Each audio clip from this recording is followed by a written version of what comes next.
Hey everyone, Robin from Backscatter here. In this video, we're taking a look at the best settings and technique for shooting great wide-angle photos underwater with the Olympus TG-6. We made this settings guide for TG-6 shooters who want to dial in their underwater rig for not only the best wide-angle image quality, but also the easiest and most streamlined shooting experience. We're going to cover everything that you need to know about the essential gear, the quickest down and dirty way to shoot wide angle, and our full set of easy custom settings for even better results, as well as all of the details behind each setting. When we're all set with our easy custom settings, you'll only need to adjust two simple things in the water to get pro-looking shots. So let's get started. If you're gonna shoot wide-angle images with the TG-6 underwater, there's a few pieces of gear that are essential. You'll need an underwater housing, a wide-angle conversion lens, and ideally, dual strobes. The housing is fundamental because even though the TG-6 itself is waterproof down to 50 feet, it's the housing that allows us to mount the lens and connect the strobes. You can shoot wide-angle using one or two strobes, with two strobes offering the most versatility. Two strobes can cover larger scenes like large reefs and shipwrecks, where one strobe is great for close focus or close-up wide angle of smaller wide angle subjects like turtles and groupers. A single strobe also works well for vertical shots of reefscapes on a wall. So what's the simplest, fastest, down and dirty setting for shooting wide angle? Just thread on your wide angle lens and hook up your strobes. If your strobes can do TTL, which is the automatic power setting, set them to that. Otherwise, set them to manual power.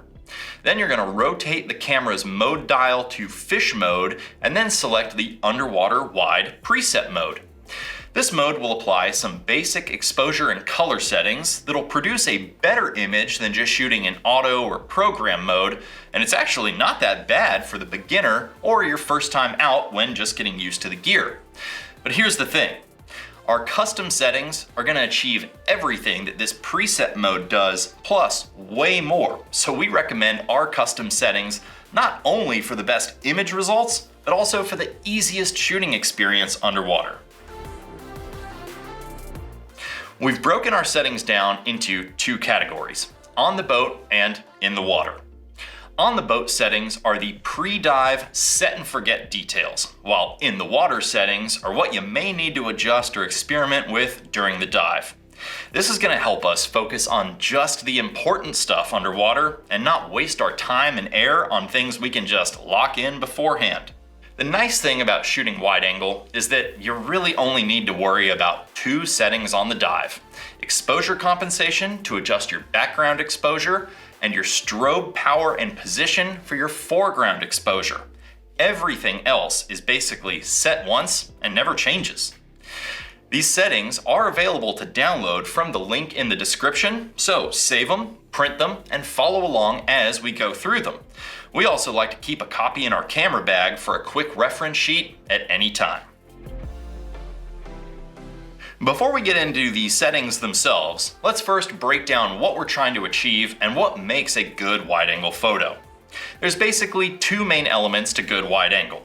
The first is sharp focus on the foreground or the closest subject, and the second is a distinct separation between the strobe-lit foreground subject and the ambient light-lit background. The strobes are the key to this separation, since our camera exposure is going to be set for that slightly darker background, while the strobes are going to provide that bright pop of color in the foreground.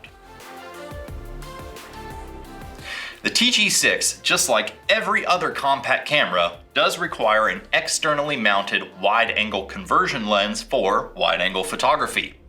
This is what allows the camera to expand its field of view, allowing you to get closer to big subjects and scenes in order to fill the frame, while reducing the amount of water you actually have to shoot through, resulting in the best exposure, color, contrast, and clarity in the image. We actually developed our own lens, the Backscatter M52 wide-angle lens, for exactly this purpose. The Backscatter M52 wide-angle lens is going to widen the camera's field of view from 60 degrees out to 120. It keeps sharp detail in the corners, it can be fully zoomed through without vignetting, and its 52mm threads just mount straight onto almost every housing for the TG-6. The Backscatter M52 wide-angle lens is great for any type of wide-angle work, from shipwrecks and large reef scenes down to those close-focus wide-angle shots. This is definitely the lens of choice for wide-angle TG-6 shooters. We also offer the Backscatter M52 Air lens. It's less expensive, smaller, lighter, and has a narrower field of view at 84 degrees.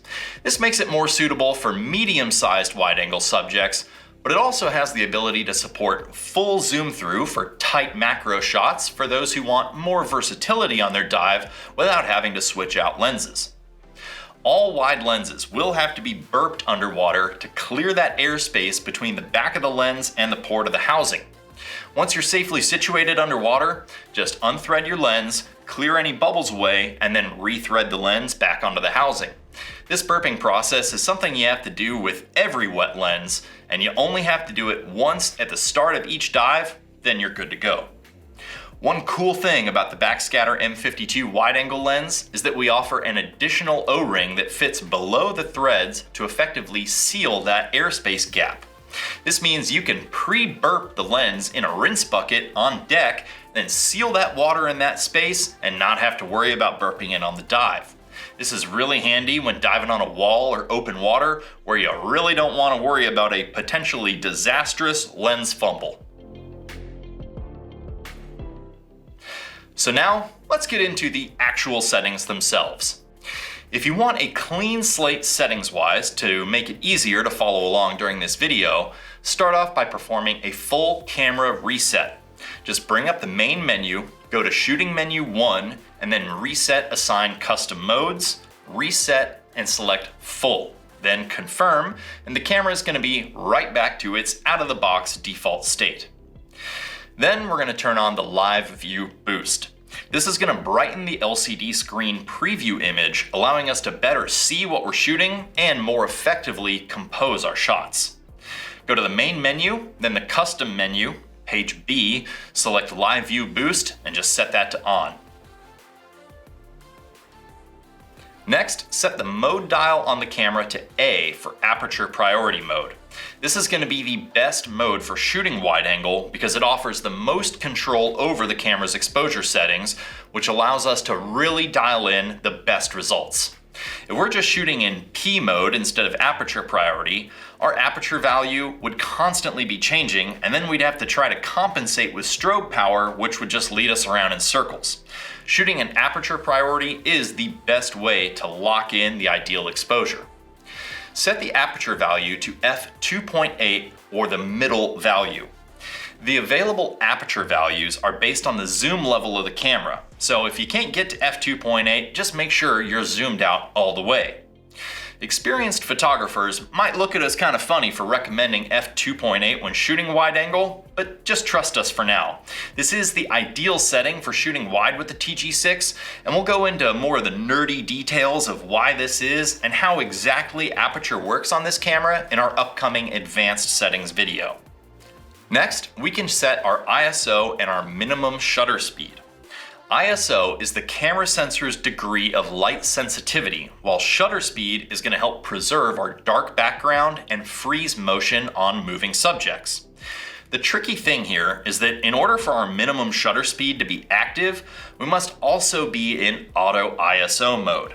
This is just how the TG-6 works, so even though we normally wouldn't use auto ISO, it's actually necessary to allow us to lock in our shutter speed. Go to the main menu, then the custom menu, page C, and select ISO Auto Set.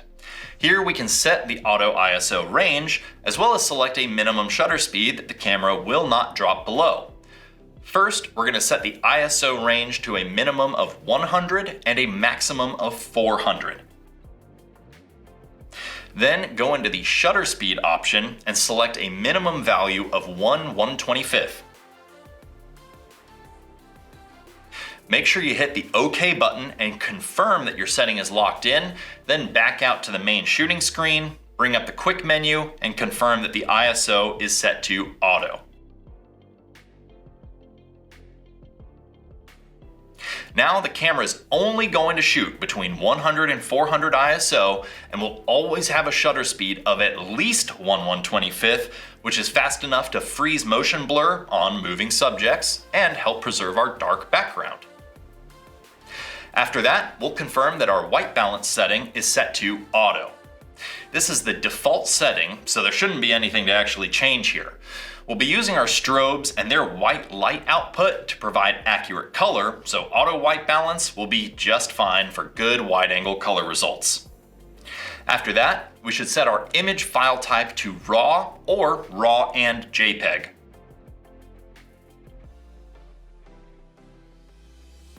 RAW is going to have a lot more development potential during editing, but if you're not familiar with working with RAW files or what you need or whether your computer can process them, just set it to RAW and JPEG so that you've got that instantly shareable, ready to publish JPEG version, as well as the uncompressed RAW master file you can always go back to work with later.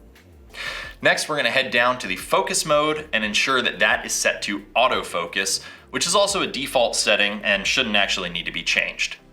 Autofocus performance on the TG-6 is really fast and accurate, and all it takes is a half press of the shutter to engage it. Next, we'll tackle the flash settings. We've got two choices here, either fill-in or manual flash power.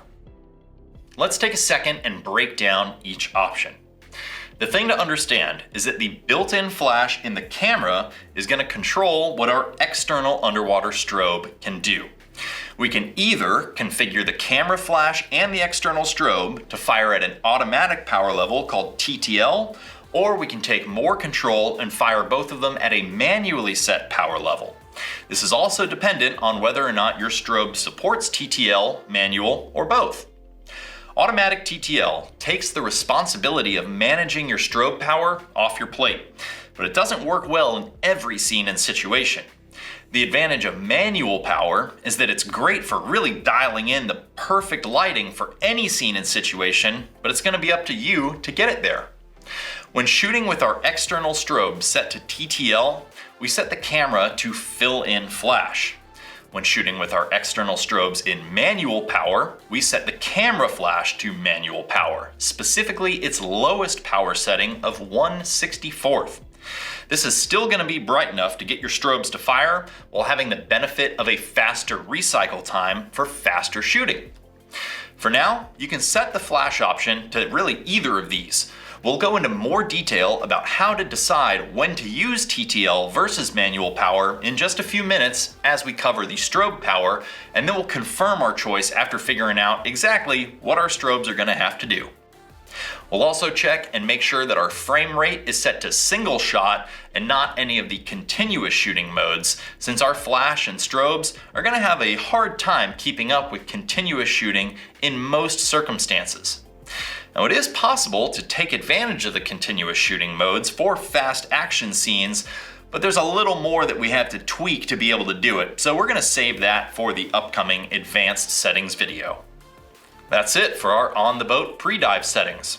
All these things are basically set and forget, and now we can get down to what we need to know in the water.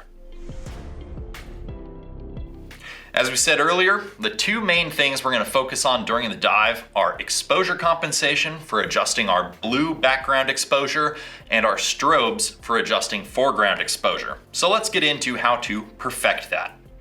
When exposure compensation is left set at 0, most water appears kind of cyan in color and not very attractive. Taking exposure comp down will increase your shutter speed and create a much nicer, deeper blue background. This has the additional benefit of better separating your foreground and background exposure because there's going to be less ambient light that creeps into your shot. Take the exposure compensation down by one full stop by pressing up on the D-pad, and then you can either hit left or use the top dial to stop it down to -1. This is going to affect the shutter speed value as the camera tries to compensate its settings to create a one-stop darker exposure. You can think of this control as a dial a blue background color. Play with the exposure compensation and see what effect it has on your open water blue backgrounds. Take the exposure comp down further to -2 stops for darker blues, or bring it back up to create a lighter background. For most shots, we find ourselves between -1 and -2 on the exposure comp, so experiment under the conditions you're diving in and see what it does to the watercolor in your background. When it comes to working distance and how close we need to be to the subject, just remember this golden rule. If you can't touch it, you can't light it. In most cases, you can really only be about 1 meter away maximum from what you want your strobes to light. That's about the effective range limit in water. A good technique is to set up on your subject at about that 1 meter limit and then push in closer for tighter shots, adjusting for composition and bringing your strobes in closer along the way.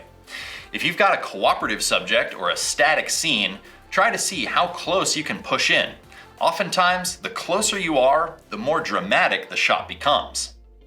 Our dear friend Steve Fish always said, "Zoom with your fins, not with your lens." Keep that camera zoomed all the way out in order to achieve the widest shot possible. If you need to fill more of the frame with your subject, try to get closer instead of zooming. The closer you are, the less water you have to shoot through, and the resulting image will have much better color, contrast, and clarity. Zooming also changes the aperture value, which is going to throw off the rest of our exposure. Now that we're set up on our subject, we need to get the right part in sharp focus. When shooting wide, we always want to focus on the closest foreground element in the frame. The camera's going to want to focus on what's in the center of the frame, so we may need to aim at what we want in focus, half press and hold to keep focus locked, then recompose as needed, then take the shot. Take care not to change the distance between the camera and the subject as you're holding focus, because that's going to throw it off. Don't push in or pull out while holding focus, just keep it steady and maintain that same distance. Remember how we said we're only going to manage 2 settings in the water? Well, up to this point, the camera's set so that the only thing we actually need to mess with is exposure compensation.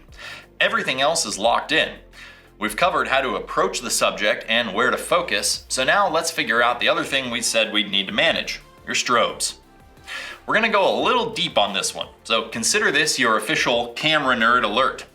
Stick with me here, because we're going to break down where to put the strobes, how to set the correct power, and whether to use auto, TTL, or manual. The cool thing is that this strobe knowledge and the technique can be applied to basically all wide-angle shooting, not just the TG-6. It may seem a little bit overwhelming, but it's really not. Trust me. When shooting wide-angle, you'll ideally want dual strobes for the most versatility. 2 strobes are great for larger scenes where one strobe just can't provide enough coverage. If you have a scene that would look better shot with just one strobe, it's easy to just turn the other one off. Positioning your strobes is another setting where there really isn't any single answer other than aim the strobes at what you want to light. Every scene and subject is going to be a little different, but there's a few rules we can follow to help figure out exactly where they need to be. Keep the strobes up above the center line of your dome. This is going to maintain a more natural lighting look rather than having the strobes too low and hitting the subject from beneath. If the strobes are too low, it's going to have kind of an uplighting effect that just looks unnatural in a lot of shots. You also need to keep these strobes behind the edge of the dome to avoid blowing out the sides or the corners of the shot. Keep those strobes pulled back and pointed straight ahead or even just slightly outward if there's a lot of backscatter and particles in the water. We need to position the strobes farther out when shooting farther away and then bring them in closer as we push in. The simple guideline to remember here is that we're trying to maintain about an equal distance between the subject to the camera and the strobes to the camera. This position is the best way to minimize backscatter because it allows those cone-shaped flash beams to converge on the subject without lighting up all the water in front of the lens. Now that we've got our strobes up, behind the dome, and about the same distance out as we are from the subject, we can dial in the strobe power. There's also no single reliable jump setting when it comes to strobe power. The required power will always be relative to the scene, subject, and conditions. This is why setting the camera flash to fill in and the strobe to automatic TTL can be a really convenient solution. TTL is actually pretty decent for a lot of wide-angle shots, especially close focus situations, but there are three main scenarios where TTL will fall short and you'll just be better off switching to manual camera flash and strobe power. First are scenes with a high dynamic range, such as a backlit scene where you're shooting up towards the surface and the sun, but you got a dark reef or something else in the foreground. TTL has a really hard time working out what the scene needs when it's got elements that are both really bright and really dark. Second situation is when you have different subjects at different distances. TTL is always going to make both strobes fire at the same power, so when one strobe needs to be further than the other, it's going to result in uneven lighting.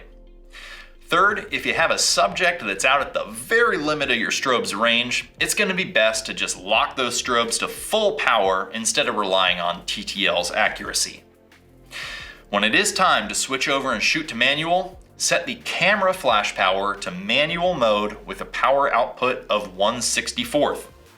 When you want to keep it simple, just use TTL, but for those certain scenes or when you want more control, use manual with 1/64 flash power. If you're more of an advanced shooter, you may just prefer to shoot in manual anyway and never even deal with TTL in the first place.